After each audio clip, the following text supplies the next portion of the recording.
નગર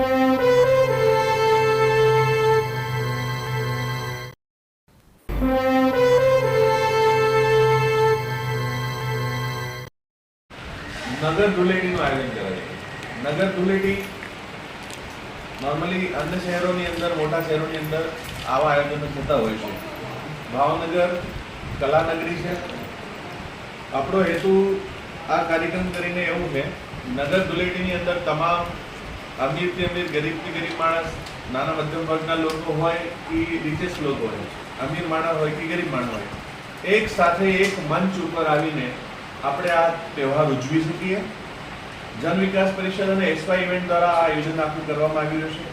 તેની અંદર અમે ભાવનગરના તમામ તંત્ર, મ્યુનિસિપાલિટી, મહાનગરપાલિકા, કલેક્ટર કચેરી, એસપી ઓફિસ, તમામ નાના મોટા આગેવાનો અને અધિકારીગણ અને નાનાથી મોટા અધિકારીઓ, જોબ કરતા તમામ અધિકારીઓને પણ વિનંતી કરીએ કે આ પ્રજાની સાથે, પ્રજાના વચ્ચે આવીને પ્રજા સાથે ધૂળેટી મહોત્સવનું આપણે ઉજવણી કરીએ.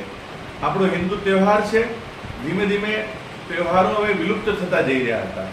તે વસ્તુને ધ્યાનમાં રાખીને એક પરંપરાને જીવિત રાખવાની, જાળવી રાખવાનો તહેવારોને, તેના માટે અમારો આખું આયોજન છે. અમારી આખી ટીમ મારી સાથે છે. અમારા ડીજે મિતેશ, ડીજે રૂપાણી સરકારમાં નોર્મલી દરેક ઉત્સવ ઉજવવાનો એક ટ્રેન્ડ તો છે જ. આ ટ્રેન્ડને આપણે ઓર્ગેનાઇઝ તરીકે કરીને કરવાનો આ પ્રયત્ન કરી રહ્યા છે. એમની અંદર આપણે ખાસ વિશેષ રાખ્યું છે કે ઓર્ગેનિક કલરનો ઇસ્તેમાલ થાય, સ્વદેશી વસ્તુઓનો ઇસ્તેમાલ થાય, કે ભાઈ કોઈ બહારની વસ્તુ યા ચાઇનીઝ વસ્તુ યા અન્ય કોઈ એવી વસ્તુ છે જે આપણે ઇન્ડિયન બ્રાન્ડ નથી, આપણે દેશી પરંપરા ઉપર જઈએ. કે લાઈક ભાવનગરની વાત કરું તો ગાંઠિયા, જલેબી, ફાફડા, બટેટા, ભૂંગળા, સમોસા, આ બધી વસ્તુની વાનગીઓ તરીકે આપણે ટેસ્ટ રાખશું, સારી ક્વોલિટીનો ટ્રેડિશનલ ટેસ્ટ રાખશું. સાથે ઓર્ગેનિક કલર આપણે અહીંયા ઉપલબ્ધ રાખશું. સાથે જે ભાવનગરના બેસ્ટ ડીજે છે, જે લોકોએ ખરેખર એક સારા કલાકાર છે, જેનું શાયદ એક મંચ ઉપર એક હારે પરફોર્મન્સ લોકો નહીં જોયું હોય, એ તમામ ડીજે આપણા ભાવનગરની આનબાન શાન કહેવાય એવા તમામ યુવા ડીજે કલાકારોને પણ આપણે પ્રોત્સાહિત કરવાના છે અને એનું પરફોર્મન્સ જોવાના છે.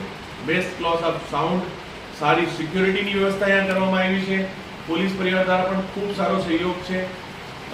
સાથે જ અમારું પર્સનલ, અમારી સિક્યોરિટી, બાઉન્સર્સ વગેરે, પોલીસ પરિવારના લોકો, તમામ લોકોના સહયોગથી આ એક ઉમદું કાર્ય થવા જઈ રહ્યું છે, જેની અંદર કોઈ પણ નાત જાતના ભેદભાવ વગેરે હિન્દુત્વનું અને એક સારું કાર્યક્રમની ઉજવણી આપણે ભાવનગરમાં કરવા જઈ રહ્યા છે.